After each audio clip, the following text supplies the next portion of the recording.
मुझे बात पीछे हटने वाला नहीं है। चुनाव लड़ेगा, जीतूंगा या हारूंगा इसकी मुझे कोई चिंता नहीं है। जिससे मैंने यहाँ एक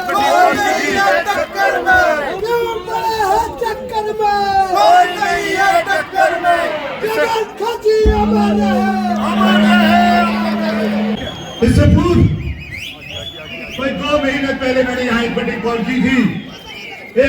की थी, जिसमें मैंने कहा था कि मैं अन्याय सहन नहीं करूंगा, और अन्याय होगा तो महाभारत होगा। महाभारत किसके बीच में हुआ था? महाभारत परिवार में ही हुआ था। मैं कांग्रेस पार्टी से संबंध रखता हूं और हमेशा मैंने कांग्रेस पार्टी के लिए काम किया, लेकिन हिमाचल प्रदेश के हिंदुस्तान का ये इतिहास है, जब भी उसके परिवार से किसी नेता का निधन हुआ है, उसके ही परिवार के सदस्यों को टिकट दिया गया। इसके सारे उदाहरण हैं। हिमाचल में 75% ऐसे हमारे कैंडिडेट्स हैं जिनके परिवार का जो नेता था उसकी मृत्यु और उसके बाद उसके परिवार के सदस्यों को ही टिकट दिया गया है, जो आज मंत्री पद पर विराजमान है।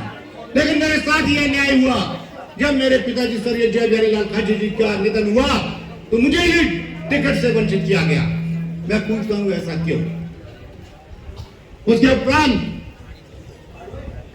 मैडम स्टॉक से यहां पर आई कि मैं चुनाव लड़ूंगी। सही है कि मैं तो मुख्यमंत्री बनूंगी, तो मैंने इस पार्टी के लिए, मैं ये नहीं बोलूं कि मैंने स्टॉक के लिए सेक्रीफाइस किया, मैंने सेक्रीफाइस किया था इस पार्टी के लिए कि अगर मुख्यमंत्री बनती है हमारे क्षेत्र का विकास होगा। लेकिन लोग बोलते हैं कि नहीं जी विजय पाल तो डर गया। अरे भाई मैं डरने वाला नहीं हूं, और मैंने मैडम स्टोक्स का भी सपोर्ट किया, दिल से सपोर्ट किया।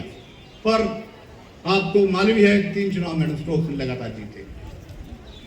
उसके उपरांत भी मेरे साथ इसी तरह का ही एक घटना घटी है, और इस बार भी जब मैंने आवेदन किया तो मेरे आवेदन को, जो मैंने यहाँ पर एक एप्लीकेशन दी थी, एप्लीकेशन मांगी जाती है, स्टेट इलेक्शन कमेटी होती है, उसमें उस पर स्क्रूटनी होती है कि किसको टिकट देना है। तो मेरी जो एप्लीकेशन थी उसको कंसीडर नहीं किया गया।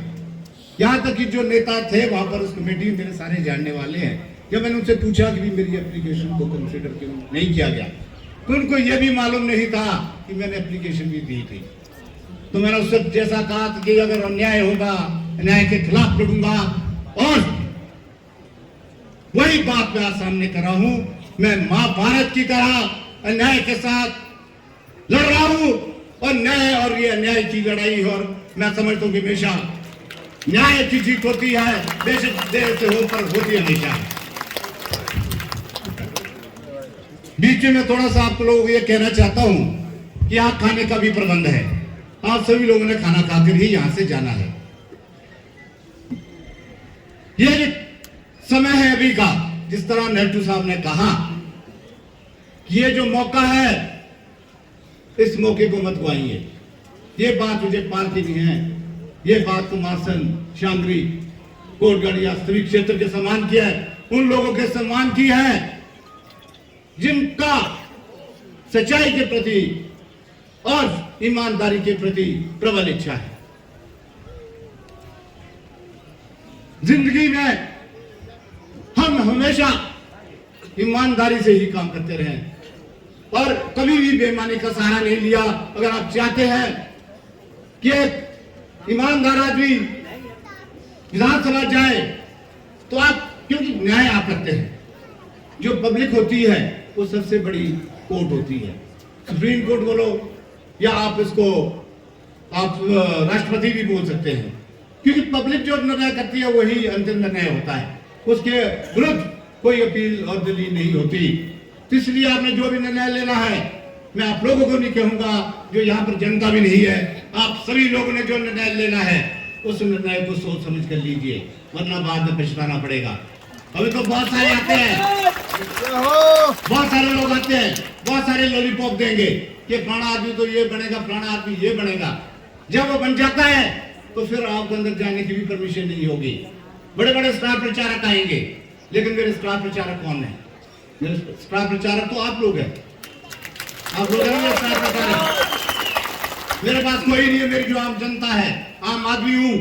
मेरे जो स्टार प्रचारक है वो आप लोग हैं। मेरा आप लोगों से यही निवेदन है, जहां भी आपका संबंध है, जहां भी आपके लिंक्स है, उनको जोड़िए, उनका इकट्ठा कीजिए। इस तरह एक चेन बनती है, चेन बढ़ेगी तो एक आंकड़ा उसका जो बढ़ेगा और हम चुनाव अवश्य जीतेंगे।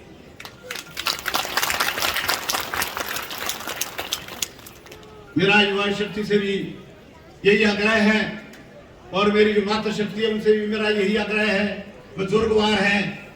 मेरा सबसे यही आग्रह है कि जिस तरह आप मेरा सहयोग दे रहे हैं उसी तरह से सहयोग दीजिए अंत तक, क्योंकि उस सहयोग से ही मैं विजय को प्राप्त करूंगा।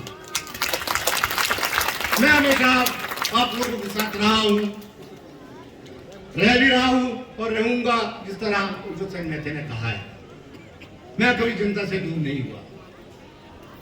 लोग कहते हैं कि यार ये तो कांग्रेस पार्टी का था और इसने आजाद उम्मीदवार के रूप में चुनाव के लड़ा। चुनाव इसलिए मुझे लड़ना पड़ा, जो कहानी मैंने आपको बताई है। जिस तरह कह रहे कि छुरा गोपा, मैंने छुरा नहीं गोपा, इस पार्टी ने मेरी पीठ पर छुरा गोपा है। बोल रहे तो बहुत कुछ बोलते हैं, बहुत ज्यादा मेरा क्रिटिसिज्म कर रहे हैं कि हम विजयपाल खाची को राजनीति सिखाएंगे। अरे विजयपाल खाची को क्या राजनीति सिखानी है?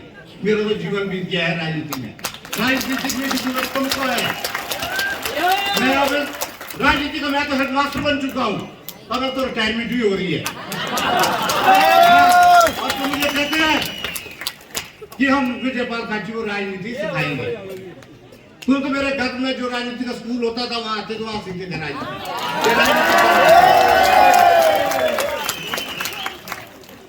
मैं किसी पर ज्यादा कटाक्ष नहीं करूंगा।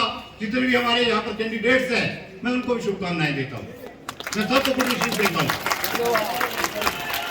लेकिन किसी के विरुद्ध गलत प्रचार मत कीजिए, यही मेरा उनसे आग्रह है। अंत में मैं आप सभी लोगों का बहुत बहुत धन्यवाद करता हूँ, आप लोगों का आभार प्रकट करता हूँ। आप इतनी संख्या में यहाँ पर उपस्थित हुए हैं और अपना प्यार बनाए रखें। जय हिंद, जय भारत, जय महादेव।